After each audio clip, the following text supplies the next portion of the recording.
ಶ್ರೀ ಕ್ಷೇತ್ರ ಧರ್ಮಸ್ಥಳದಲ್ಲಿ ಹಲವಾರು ವರ್ಷಗಳಿಂದ ಹಲವು ಅಪ್ರಾಪ್ತ ಬಾಲಕಿಯರ ಹೆಣ್ಣು ಮಕ್ಕಳ ಅತ್ಯಾಚಾರಗಳಾಗಿವೆ, ಕೊಲೆಗಳಾಗಿವೆ.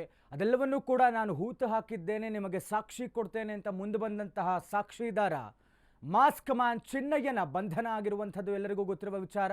SITಯಿಂದ ತೀವ್ರವಾದಂತಹ ವಿಚಾರಣೆ ಆಗ್ತಾನೆ. ಇದೀಗ ಸಿಕ್ಕಿ ಬೀಳ್ತಾನ ಮಸಲತ್ತು ನಡೆಸಿರುವಂತಹ ಮಾಸ್ಟರ್ ಮೈಂಡ್.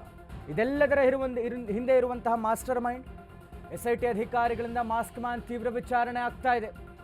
10 ದಿನಗಳ ಕಾಲ SIT ವಶದಲ್ಲಿರುವಂತಹ ಮಾಸ್ಕ್ ಮ್ಯಾನ್ ಚಿನ್ನಯ್ಯ SIT ಮುಂದೆ ಕಳಚಿ ಬಿತ್ತು ಮುಸುಕುಧಾರಿ ಮುಖವಾಡ. ಬುರುಡೆ ಬಿಟ್ಟ ಚಿನ್ನಯ್ಯ ಹಿಂದಿರುವವರು ಯಾರು ಅನ್ನುವಂಥ ಪ್ರಶ್ನೆ ಬರ್ತಾ ಇದೆ. ಷಡ್ಯಂತ್ರದ ಬಗ್ಗೆ ವಿಚಾರಣೆ ನಡೆಸ್ತಾ ಇರುವಂತಹ ಅಧಿಕಾರಿಗಳು ಈತನ ಬಂಧನ ಆಗಿದೆ.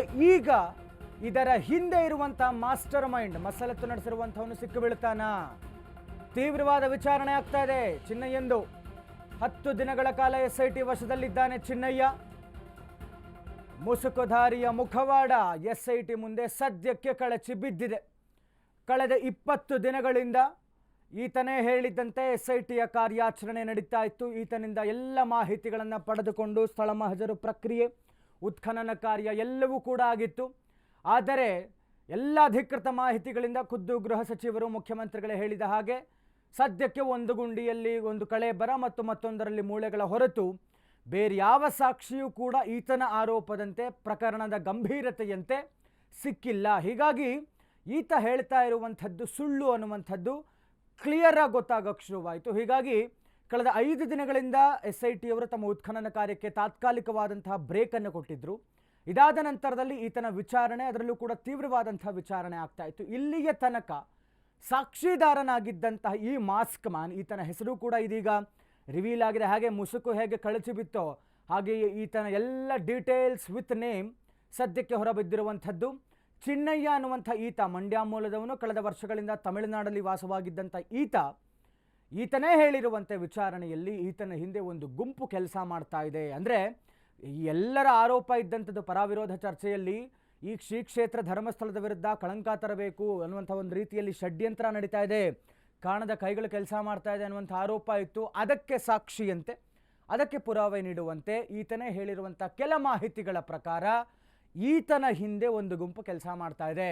ಒಂದು ಮಾಸ್ಟರ್ ಮೈಂಡ್ ಇದೆಲ್ಲದರ ಹಿಂದೆ ಕೆಲಸ ಮಾಡಿದೆ ಅನ್ನುವಂಥ ವಿಚಾರ ಬೆಳಕಿಗೆ ಬರ್ತಾ ಇದೆ. ಹೀಗಾಗಿ ಈಗ ಸದ್ಯಕ್ಕೆ ಈತನನ್ನು ಕೋರ್ಟ್ SIT ಅಧಿಕಾರಿಗಳಿಗೆ 10 ದಿನಗಳ ಕಾಲ ವಶಕ್ಕೆ ಕೊಟ್ಟಿರುವಂಥದ್ದು. ಯಾಕೆ ಅಂತ ಅವ್ರು ಹೇಳ್ತಾ ಇರುವಂಥದ್ದು, ಈತ ಹೇಳಿರುವಂಥ ದೂರುಗಳಿರಬಹುದು, ಕೊಟ್ಟಿರುವಂಥ ಮಾಹಿತಿಗಳಿರಬಹುದು, ಎಲ್ಲವೂ ಕೂಡ ಒಂದು ರೀತಿಯಲ್ಲಿ ಹೆಚ್ಚಿನ ವಿಚಾರಣೆ ಅಗತ್ಯತೆ ಇದೆ. ಹೀಗಾಗಿ ಈತನನ್ನು ನಮ್ಮ ವಶಕ್ಕೆ ಕೊಡಿ ಅಂತ ಕೇಳಿದ್ರು.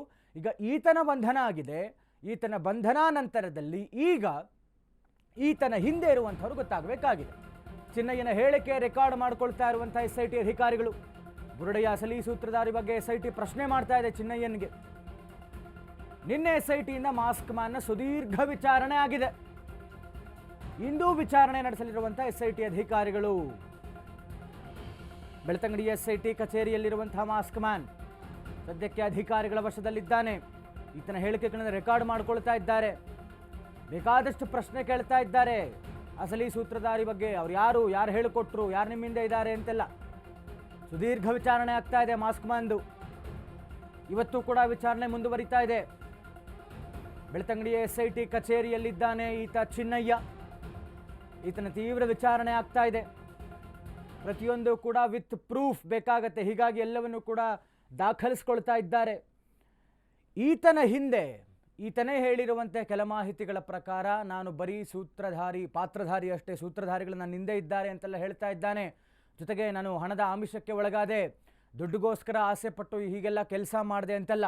ಮತ್ತು ಈತನ ಹೇಳ್ತಾ ಇರುವಂತೆ ನಾನು ಕೆಲ ವರ್ಷಗಳ ಕಾಲ ತಮಿಳುನಾಡಲ್ಲಿದ್ದೆ, ಒಂದು ಗುಂಪು ನನ್ನನ್ನು ಸಂಪರ್ಕಿಸ್ತು, ಈ ಥರ ಹೇಳು ಅನ್ನುವಂಥ ರೀತಿಯಲ್ಲಿ ಧೈರ್ಯ ತುಂಬಿತು, ಮುಂದೆ ತಳ್ತು. ಹೀಗೆಲ್ಲ ಒಂದಷ್ಟು ವಿಚಾರಗಳನ್ನು, ಸ್ಫೋಟಕ ವಿಚಾರಗಳನ್ನು SIT ಅಧಿಕಾರಿಗಳ ಮುಂದೆ ಬಾಯಿ ಬಿಡ್ತಾ ಇದ್ದಾನೆ.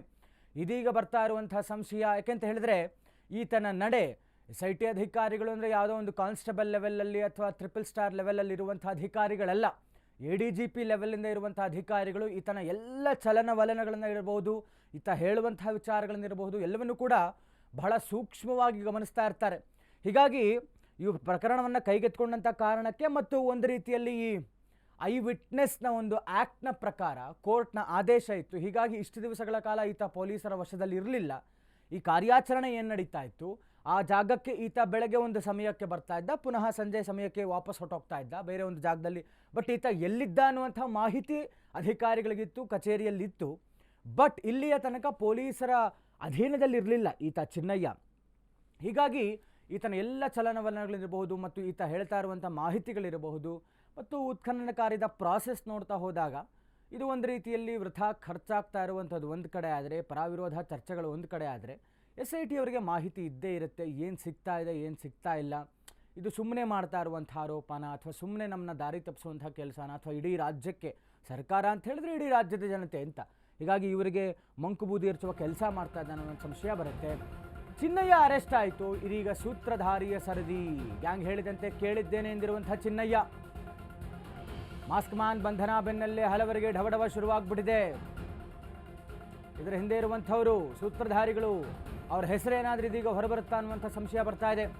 ಧರ್ಮಸ್ಥಳ ಕ್ಷೇತ್ರದ ಬಗ್ಗೆ ಕಟ್ಟುಕತೆ ಕಟ್ಟಿದ್ದು ಯಾರು, ಇಷ್ಟೆಲ್ಲಕ್ಕೂ ಯಾರು ಪ್ಲಾನ್ ಮಾಡಿದ್ದು, ಇದೆಲ್ಲವೂ ಕೂಡ ಪ್ರಶ್ನೆ ಬರುತ್ತೆ. ಈತನ ಬಂಧನ ಆಗಿದೆ, ನೆಕ್ಸ್ಟ್ ಈಗ ಸೂತ್ರಧಾರಿಯ ಬಂಧನ ಆಗುತ್ತಾ ಅನ್ನುವಂಥ ಒಂದು ಚರ್ಚೆ. ಈತ ಏನು ಮಾಹಿತಿ ಕೊಟ್ಟಿದ್ದಾನೆ, ಏನು ಹೆಸರುಗಳು ಹೇಳಿದ್ದಾನಲ್ಲ, ಇದೀಗ ಅವರುಗಳಲ್ಲಿ ಕೆಲವರಿಗೆ ಭಯ ಶುರುವಾಗ್ಬಿಟ್ಟಿದೆ. ಒಂದು ರೀತಿಯಲ್ಲಿ ಜಗಜ್ಜಾಹೀರು ವಿಚಾರ. ಯಾಕೆ ಅಂತ ಹೇಳಿದ್ರೆ 2012ರ ಸೌಜನ್ಯ ಹೋರಾಟದಿಂದ ಶುರುವಾದಂಥ ಈ ರೀತಿಯಾದಂಥ ಒಂದು ಹೋರಾಟ, ಇದಕ್ಕೆ ಮುಖ್ಯ ರೂವಾರಿಗಳಾಗಿ ನಿಂತಿರುವಂಥವರು ಹಿಂದೂ ಪರ ಹೋರಾಟಗಾರರಾದಂತಹ ಮಹೇಶ್ ಶೆಟ್ಟಿ ತಿಮರೋಡಿ, ಜೊತೆಗೆ ಮಾಜಿ ಪೊಲೀಸ್ ಅಧಿಕಾರಿಯಾದಂತಹ ಗಿರೀಶ್ ಮಟ್ಟಣ್ಣನವರ್ ಮತ್ತು ಅದಕ್ಕೆ ಒಂದು ರೀತಿಯಲ್ಲಿ ಸೇರ್ಪಡೆ ಇತ್ತೀಚೆಗೆ ಯೂಟ್ಯೂಬರ್ಸ್ಗಳದ್ದು. ಬಟ್ ಮುಖ್ಯ ರೂವಾರಿಗಳಾಗಿ ನಿಂತಿರುವಂಥವರು ಈ ಇಬ್ಬರೇ ಪ್ರಮುಖರು, ಮಹೇಶ್ ತಿಮರೋಡಿ ಮತ್ತು ಗಿರೀಶ್ ಮಟ್ಟಣ್ಣನವರ್. ಎಲ್ಲರಿಗೂ ಗೊತ್ತಿದ್ದಂಥ ವಿಚಾರ. ಇವರ ಹಿಂದೆ ಅಂದರೆ ಏನೀತ ಮಾಸ್ಕ್ ಮ್ಯಾನ್ ಬಂದಿದ್ದಾನೆ ಮತ್ತು ಅವರೇ ಹೇಳಿಕೊಂಡಿರುವಂಥ ಒಂದಷ್ಟು ಸಂದರ್ಶನಗಳಲ್ಲಿ, ಹೀಗಾಗಿ ನಮ್ಮ ಹಿಂದೆ ಇರುವಂಥವನು ಅಂದರೆ ಆತನ ಹಿಂದೆ ಇರುವಂಥವ್ರು ನಾವೇ ಕರೆದುಕೊಂಡು ಬಂದಿರೋದು, ಹೀಗೆಲ್ಲ ನಮ್ಮ ಮನೆಯಲ್ಲೇ ಇದ್ದಾನೆ, ನಾವೇ ಇರಿಸ್ಕೊಂಡಿದ್ದೀವಿ, ಹೀಗೆಲ್ಲ ಅವರೇ ಹೇಳಿರುವಂತೆ ಮಹೇಶ್ ತಿಮರೋಡಿ ಮತ್ತು ಗಿರೀಶ್ ಮಟ್ಟಣ್ಣನವರು ಇವರ ಹಿಂದೆ ಇರುವಂಥ ಮಾಸ್ಟರ್ ಮೈಂಡ್ಗಳು ಇದೀಗ ಹೊರಬರ್ತಾರ ಅನ್ನುವಂಥ ಚರ್ಚೆ ಆಗ್ತಾ ಇದೆ.